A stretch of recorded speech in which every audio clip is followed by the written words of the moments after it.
नमस्कार दोस्तों, राधे राधे, हरे कृष्णा। मेरे यूट्यूब चैनल हरी क्रिएशंस में एक बार फिर से आप सभी का स्वागत है।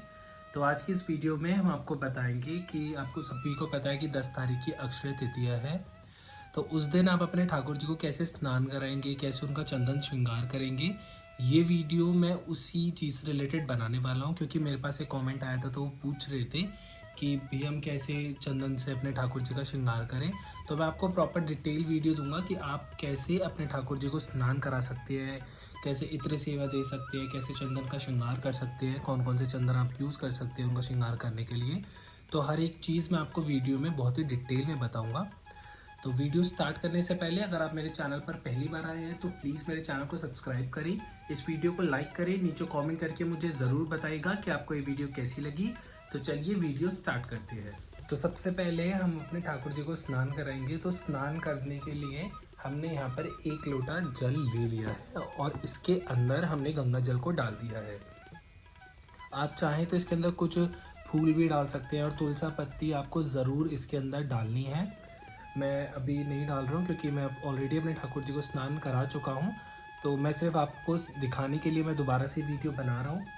तो मैंने यहाँ पर एक लोटा ले लिया और यहाँ पर नॉर्मल जो जल होता है, जो हम पीने के लिए पानी इस्तेमाल करते हैं, वो वाला जल हमने इसके अंदर डाल दिया है और इसके अंदर हमने अपना गंगा जल भी डाल दिया है। अब आप इस पानी को थोड़ा और ज़्यादा ठंडक प्रदान हो हमारे ठाकुर जी को, और क्या क्या डाल सकते हैं। तो देखिए, मैं यहाँ पर डाल रहा हूँ ये गुलाब जल। ठीक है, आप कोई भी अलग ब्रांड का भी गुलाब जल इसके अंदर डाल सकते हैं।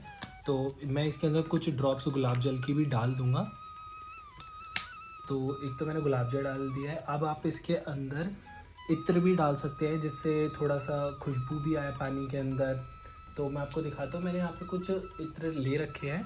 आपको देखिए, गर्मियाँ आते ही ठाकुर जी को इत्र हो गए, परफ्यूम्स हो गए, ये ज़रूर आप लगाना शुरू करें क्योंकि वो ठंडक प्रदान करते हैं। और कई घरों में रोज़ रोज़ आप लड्डू गोपाल जी को फूल माला नहीं अर्पण कर सकते। तो अगर आप अच्छे से परफ्यूम्स में या फिर इत्र में थोड़े से पैसे डाल के इन्वेस्ट करते हैं तो वो काफ़ी समय के लिए चलते भी और एक खुशबू सी भी आपके घर में बनी रहती है और ठाकुर जी भी उससे प्रसन्न रहते हैं।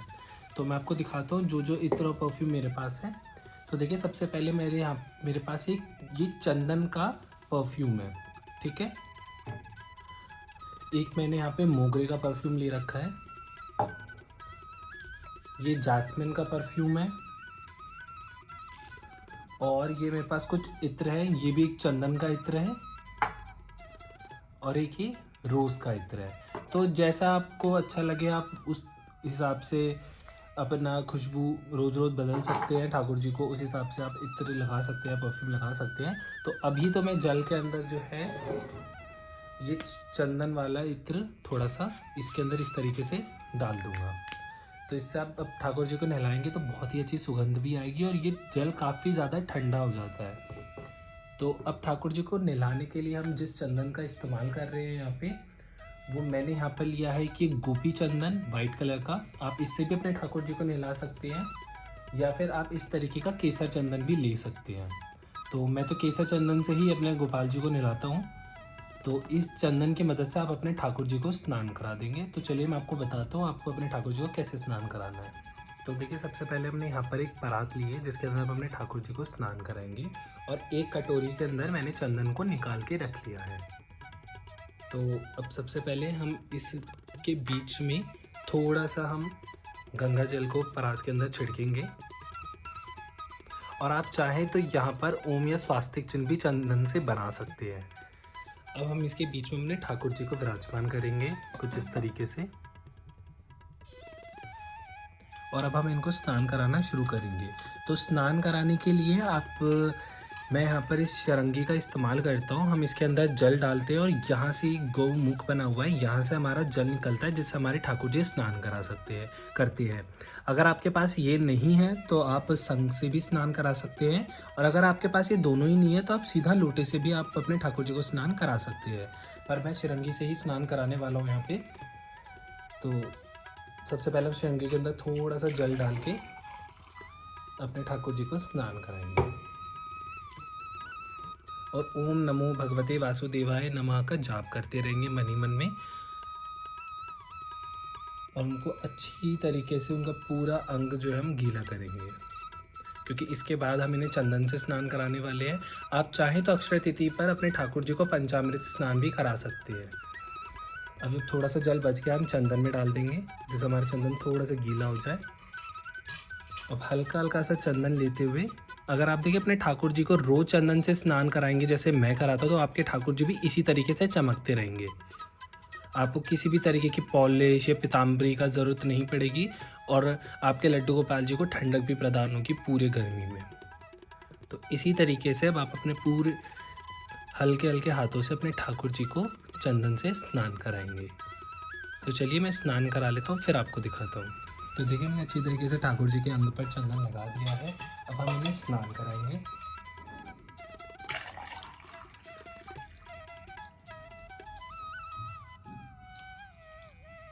अब बहुत ही हल्के हल्के हाथ से अब हम इन्हें रगड़ते हुए स्नान कराएंगे। आप चंदन को, जहाँ पर आपका चंदन भर जाता है जैसे कानों के पीछे, नाक के पास, तो उसको अच्छी तरीके से आप हल्के हल्के हाथों से ज़रूर निकालिएगा, नहीं तो वो बाद में सूखने के बाद बिल्कुल भी अच्छा नहीं लगता है। देखिए हमारे ठाकुर जी ने स्नान कर लिया और अब ये और भी ज़्यादा चमकने लगे हैं पहले से भी। तो अब आपको क्या करना है, आपको कोई भी साफ कपड़ा लेना है और उससे अपने ठाकुर जी का अंग पोंछ लेना है। तो देखिए हमने अपने ठाकुर जी को अच्छी तरीके से पोंछ लिया है। अब आप इनके ऊपर इत्र लगाएंगे। तो मैंने यहाँ पर ये गुलाब का इत्र लिया है और इसे अपने हाथ पर अच्छी तरीके से कुछ इस तरीके से घुमाते हुए हम ले लेंगे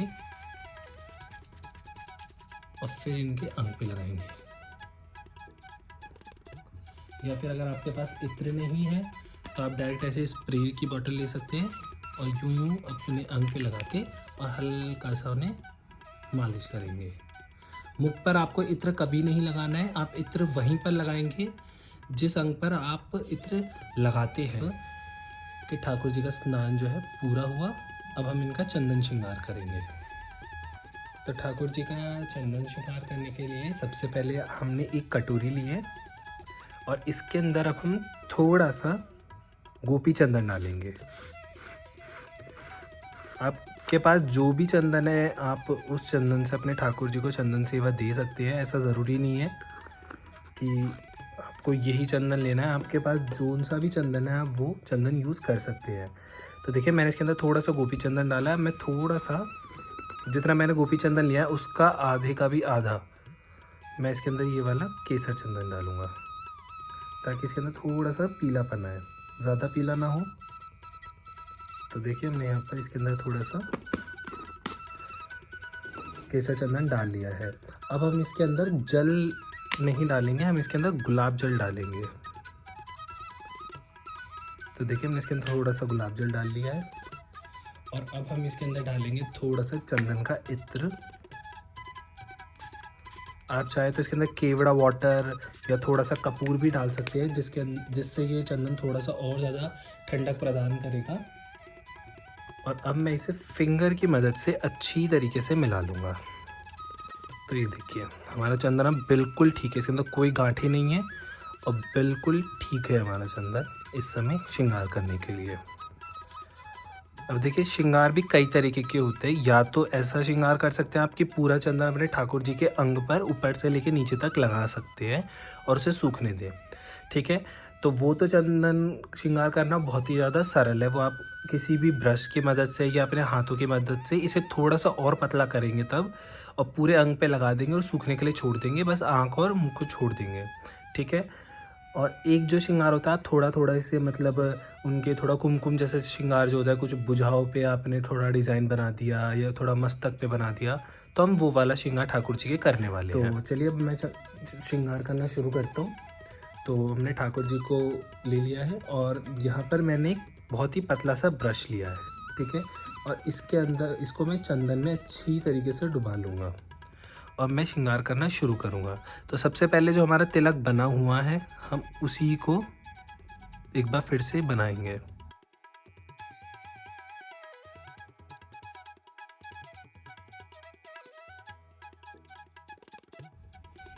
ठीक है, और जो एक्स्ट्रा है हम उसे फिंगर से ही क्लीन कर देंगे कुछ इस तरीके से। अब जो मस्तक है उसे हम पूरा पीला करेंगे, तो उसके लिए हमने जिस चंदन से अपने ठाकुर जी को स्नान करवाया है, हम वही वाला चंदन लेंगे और उसके अंदर अपने इसको ब्रश को डुबा के पूरे ही ठाकुर जी के मस्तक पर चंदन को अच्छी तरीके से लगाएंगे।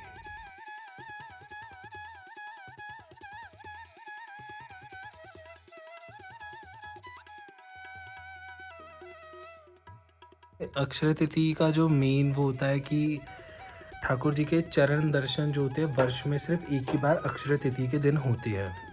तो आपको उस दिन अपने ठाकुर जी को पंजेब ज़रूर धारण करवानी है और हो सके तो उनके चरणों में, जैसे कि आपने चंदन घोला है ना, इसको थोड़ा सा गाढ़ा करके और एक चंदन का लड्डू भी उनके चरण में ज़रूर अर्पित करना है।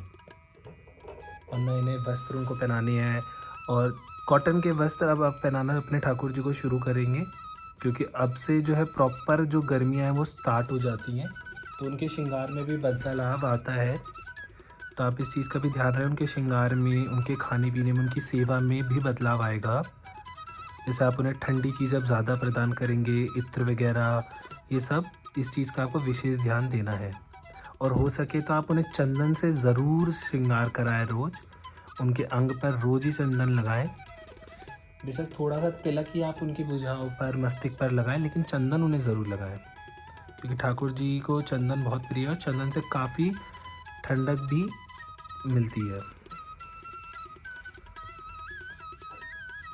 तो देखिए, बातें करते करते हमारे ठाकुर जी के मस्तिष्क पर हमने चंदन को अच्छी तरीके से लगा दिया है और अब हम इसे अच्छी तरीके से सूखने देंगे। अब जब तक हम इनके आँखों के नीचे श्रृंगार कर लेते हैं, तो उसके लिए अब हम यहाँ से डिज़ाइन बनाना शुरू करते हैं।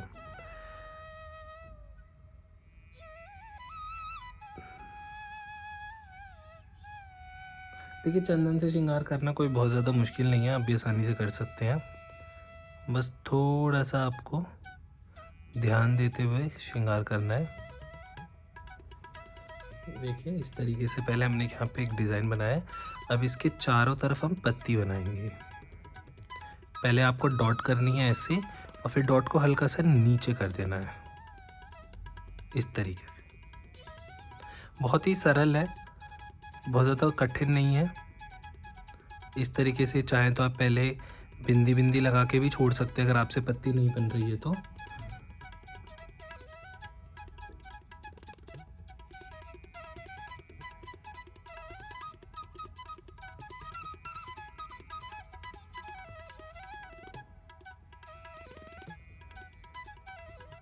ठीक है,